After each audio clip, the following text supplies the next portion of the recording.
અધ્યાય 17 હિરણ્યાક્ષનો દિગ્વિજય શ્લોક સંખ્યા 28 અને 29. 28માં ભાવાર્થ નથી.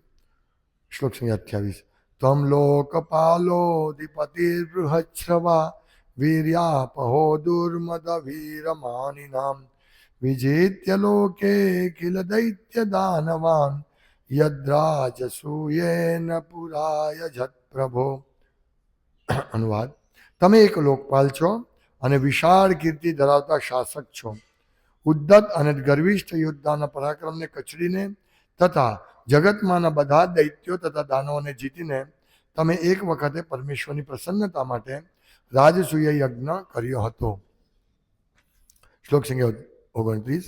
સ એવમુત્સિક્તમદેન વિદ્વિષા દૃઢં પ્રલબ્ધો ભગવન પામ્પતિ વૃષં સમુત્તમ શમયન સ્વયાધિયા વ્યવોચદંગોપશમં ગતા વયમ.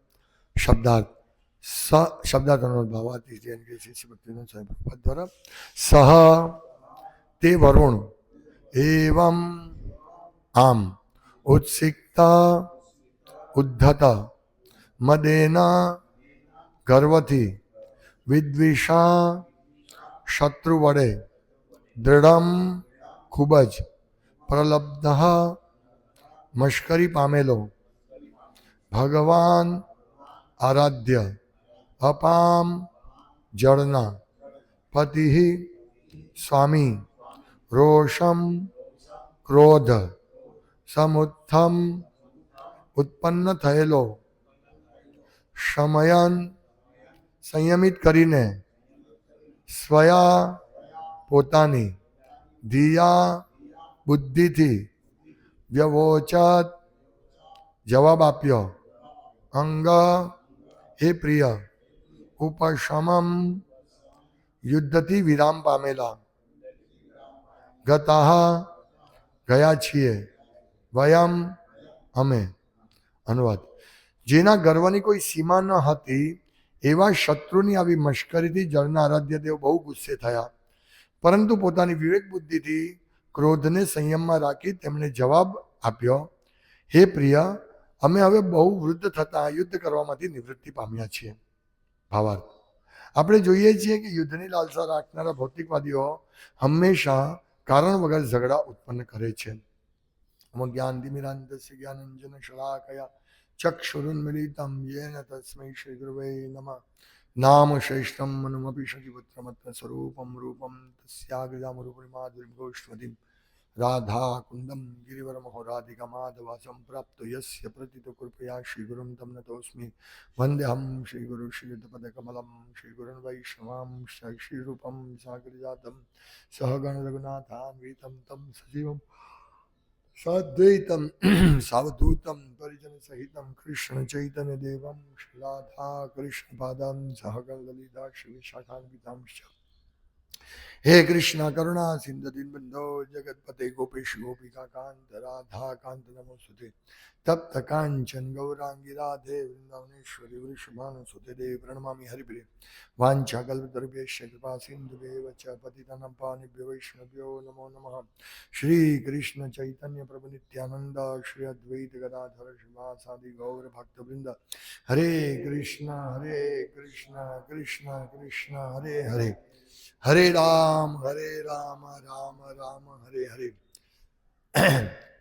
યુદ્ધ. હિરણ્યાક્ષ વરુણદેવ જળના નિયંતા અને બધા જળચરોના સ્વામી વરુણદેવ પાસે આવે છે અને એની મશ્કરી કરે છે. એને લડવું હતું એટલે જુદા જુદા લોકો પાસે જઈને યુદ્ધ માંગે છે કારણ વગર. યુદ્ધ બે પ્રકારના હોય. એક યુદ્ધ ધર્મનું યુદ્ધ, ધર્મયુદ્ધ હોય કે જેમાં કોઈક રાજા કોઈક રાજ્યમાં અસંગતિ વિસંગતિ હોય, જ્યાં બરાબર રાજ્ય ચાલતું નહીં હોય, તો એને કબજે કરવા માટે કે રાજા ધર્મયુદ્ધ કરે છે, તે ધર્મયુદ્ધ છે. પણ બીજું યુદ્ધ જે આવે છે, ત્રણ યુદ્ધ આપણે કહી શકાય. બીજું યુદ્ધ આવે છે વગર કામની પાપ કર્મોને કારણે, વગર કામની હિંસા.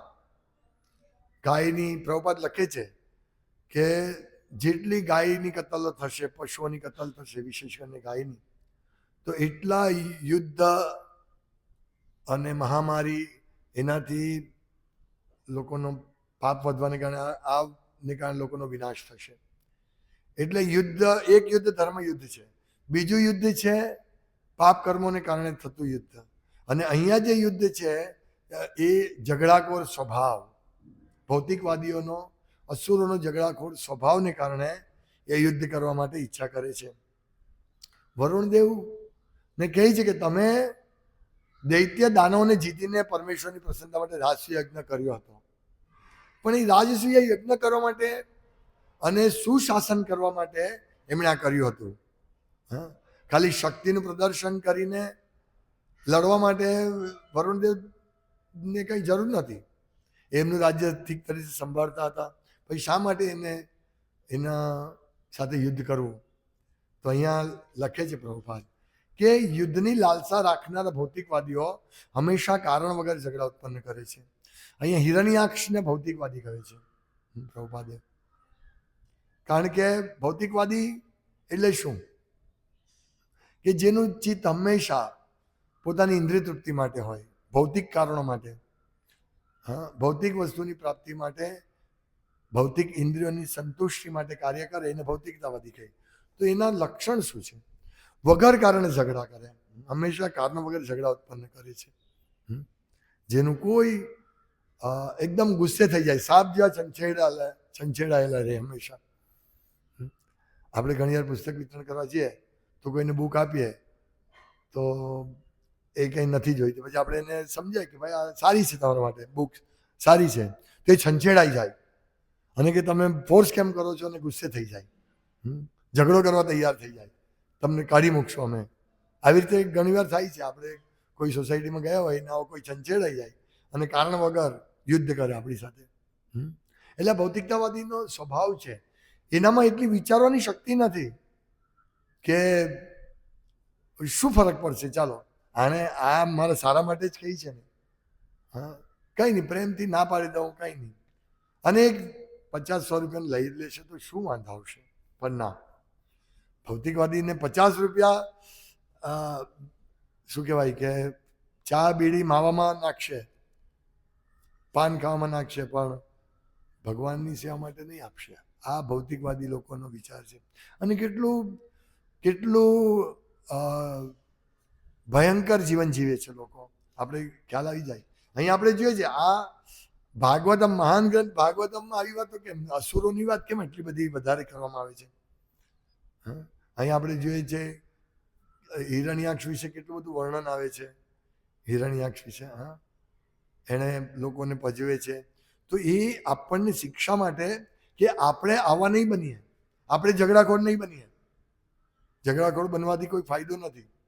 આપણે ઇન્દ્રિય તૃપ્તિ કરવાવાળા નહીં બનીએ, એનાથી કોઈ ફાયદો નથી, કાંઈ લાભ નથી થવાનો. એટલા માટે આ ભાગવતમમાં આ બધી શિક્ષાઓ આપણને આપે છે. મૂળ તો આ બધી શિક્ષા છે. આપણે જોયું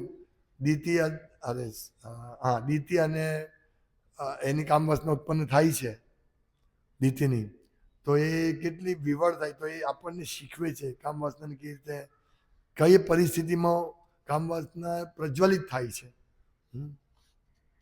તો એ બધું, આ બધું જોવું જોઈએ, આપણે બહુ ધ્યાન રાખવું જોઈએ. અને છતાં શું છે કે માયા એટલી પ્રબળ છે કે આપણને ઇન્દ્રિય તૃપ્તિનો ચાન્સ આપશે ગમે તે રીતે. એટલે આપણે બહુ સાવધાન રહેવું જોઈએ. અને ઇન્દ્રિય તૃપ્તિ કોની ઈચ્છા? ભૌતિકતાવાદીની. ભાવતું હતું ને વૈદ્ય કહ્યું, આપણને બધાને ગમે છે ઇન્દ્રિય તૃપ્તિ કરવાનું. અને ભાઈ કરો તમે, આ વાંધો નહીં, એવો મોકો મળે તો આપણે છોડીએ નહીં. તો આ શિક્ષા લેવાની છે ભૌતિકતાવાદીઓમાંથી. ગુરુમાનને પ્રશ્ન કર્યો કે તમે વેસ્ટ ગયા છો અને આટલા બધા લોકોને મળો છો, તો તમે એમાંથી શું શીખવું જોઈએ, એમાંથી શું શિક્ષા લેવી છે? ગુરુ મહારાજ કીધું કે એ લોકોમાંથી એ શિક્ષા લેવી છે કે એ લોકો જે કરે છે તે આપણે નહીં કરવાનું, આ શિક્ષા લેવાની. એટલે ભૌતિકતાવાદીઓમાંથી એ શિક્ષા લેવાની કે ભૌતિકતાવાદીઓ સતત ઇન્દ્રિય તૃપ્તિમાં દોડેલા રહી છે, મારામારી અને જીભની પ્રસન્નતા, કાનને સાંભળવાનું, આ બધામાંથી આપણે મુક્ત રહેવાનું. એ જ શિક્ષા ભૌતિકતાવાદી લોકોમાંથી લેવાની. બાકી ભૌતિકતાવાદીમાંથી બીજું કાંઈ નથી લેવાનું. એટલે જ્યારે આપણે એમનો સંગ કરવાનો આવે ત્યારે એના જે માઇનસ પોઈન્ટ છે તે આપણે આપણામાં નથી ને એ જોવાનું, એ આપણે અભ્યાસ કરવાનો. અને જો આપણામાં હોય એવા માઇનસ પોઈન્ટ તો ભગવાનને પ્રાર્થના કરે કે ભગવાન મારું રક્ષણ કરજો. આ ભૌતિક માયા બહુ પ્રબળ છે, તમારી શક્તિ છે, દિવ્ય શક્તિ છે. દૈવી એશા ગુણમય માયા દુરત્યયા. અને હું એમાંથી બચાવો મને.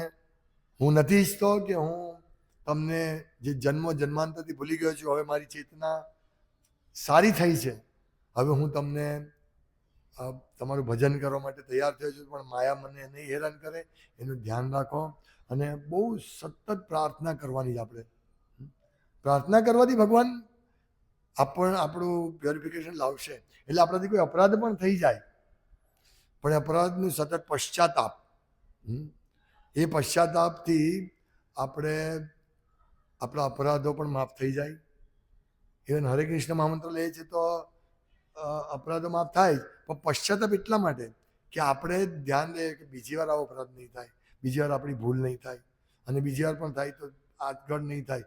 સતત આપણે શું કહેવાય ચેતેલા રહેવાનું છે.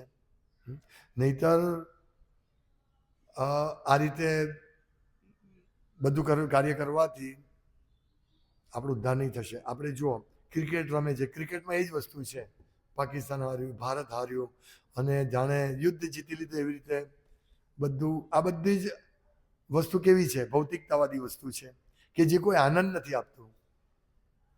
આનંદ ખાલી 28 જણને મળે, 14 પ્લેયર, 12 પ્લેયર અને બાકીના જે કોચ હોય એ બધાને તો હારે કે જીતે કંઈક મળવાનું છે. પણ આખું જગત, આખું ભારત દેશ એની પાછળ લાગેલું છે કે ઓ જીતે હારે, જીતે હારે. પણ અત્યાર સુધી કેટલી બધી મેચો જીત્યા, હા, કેટલા વર્લ્ડ રેકોર્ડ થયા, પણ આપણને શું મળ્યું? કશું જ નથી મળ્યું. તો એ ભૌતિકતાવાદી નથી સમજી શકતા કે આમાં શું મળ્યું. કંઈ નહીં મળ્યું. બલકે હજુ મેચ હશે તો હજુ જોશે.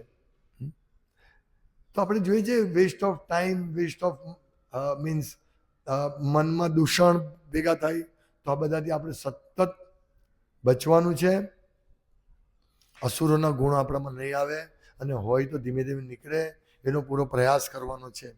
જેટલું આપણે પ્રયાસ કરીશું, ભલે આપણે લાયક નહીં પણ હોઈએ, આપણે આપણી કામેચ્છાઓ, આપણા કામ, ક્રોધ, લોભ, મોહ, મદ, મત્સર્યને ઇમિડિયેટલી કંટ્રોલ કરવાને લાયક નહીં પણ હોઈએ, તો પણ આપણે સતત પ્રયાસ કરવાથી ભગવાન આપણને મદદ કરશે. જેમ એક ઉદાહરણ આવે છે ભાગવતમમાં, પ્રભુપાદ આપે છે ઉદાહરણ, કે એક ચકલીના ઈંડા મૂક્યા હતા સમુદ્ર કિનારે, અને સાગર લઈ ગયો. તો ચકલીએ કહ્યું કે મારે ઈંડા આપ. સાગર નહીં આપ્યું કે તને શું આપવાનું? તો ચકલી કહે છે કે તું મને ઈંડા નહીં આપશે તો હું તને આખો ખાલી કરી નાખીશ, સૂકવી નાખીશ સમુદ્ર. એટલે કે હાસ્યાસ્પદ લાગે. આપણી હાલત એ ચકલી જેવી જ છે કે આપણે માયા સામે યુદ્ધ કરવા નીકળ્યા છે. આ યુદ્ધ છે આપણું માયા સામે. ઘણી બધી સમસ્યાઓ છે, માયા સામે જબરદસ્ત યુદ્ધ છે. એટલે આપણે યુદ્ધ કરવા નીકળ્યા છે. ચકલી જેવું. ચકલી ચાંચમાં ભરી ભરીને તો ખાલી કરવા માંડી સમુદ્રને. ચકલીમાં કેટલું પાણી આવે. પણ પ્રભાત કહે છે કે પછી ગરુડ મહારાજને ખબર પડી કે આ ચકલીનું દ્રઢ નિશ્ચય કે મારે ઈંડા પાછા લેવા છે અને સમુદ્ર ખાલી કરવામાં છે. એટલે ગરુડ મહારાજ આવે છે, અને ગરુડ જો આવે છે તો એ સમુદ્ર ખાલી કરી નાખે 1 સેકન્ડમાં. એટલે સમુદ્ર દેવ ડરી જાય છે, અને પછી ચકલીને ઈંડા અપાવી દે છે. તેવી રીતે આપણી સામે મહાસાગર છે, માયારૂપી મહાસાગર છે. એક પછી બીજો, બીજા પછી ત્રીજો, ત્રીજા પછી ચોથો. અને મહાસાગરમાં પાણી વધતું જ જાય છે, સમસ્યાઓ વધતી જ જાય છે. જે સમસ્યા એવી છે કે જે ખરેખર જો આપણે શુદ્ધ ભક્તિના માર્ગે દ્રઢતાથી નહીં આગળ વધીએ તો એ આપણે સમસ્યામાં આપણે ઘેરાઈ જઈશું. મંગળા આરતીમાં નહીં આવવું, એ આપણે એ થઈ જઈએ છીએ. મોજાથી માયાના મોજામાં આપણે તણાઈ જઈએ છીએ. અને ધીમે ધીમે મંગળારતી બંધ કરીએ, જપ ધ્યાનપૂર્વક નહીં કરીએ. પણ માયા આવું નહીં કરવાથી આપણું આ ધ્યાન ક્યાં જશે? આપણું ધ્યાન મોબાઈલમાં જશે, યુટ્યુબમાં ને ગંદી વસ્તુ જોવામાં જશે. એટલે આપણે દ્રઢતાથી, આપણાથી રોકાય નહીં તો કાંઈ નહીં, દ્રઢતાથી કમસે કમ ભગવાનની ભક્તિ તો કરીએ. જેટલી દ્રઢતાથી ભગવાનની ભક્તિ કરશું ને, ભગવાન આપણને મદદ કરશે. આપણે જેટલી દ્રઢતાથી નહીં, મારે આ નથી કરવું, આ નથી કરવું, આ નથી કરવું, આપણાથી થઈ જશે, પાપ કર્મ થઈ જશે. પણ જો દ્રઢતાથી આપણે ભક્તિમાં લાગીએ, ઓકે મારાથી આ પાપ કર્મ થયું, ચાલો કાંઈ નહીં, પશ્ચાતાપ કર્યો, ભગવાનની સેવામાં હવે સારી રીતે હું સેવા કરું. આ એક ઉપાય છે, સૌથી બેસ્ટ ઉપાય. આસુરિક ગુણોને દૂર કરવાનો સૌથી બેસ્ટ ઉપાય કે આપણે દ્રઢતાથી ભગવાનની ભક્તિ કરીએ. જેટલી દ્રઢતાથી ભગવાનની ભક્તિ કરીશું એટલું આપણું પરમ કલ્યાણ થશે. હરે કૃષ્ણ. શ્રીમદ ભાગવતમ કી જય. પંચકલ્પતરુભ્યો કૃપા સિંધુભ્યો ચ પતિતાનાં પાવનેભ્યો વૈષ્ણવેભ્યો નમો નમઃ.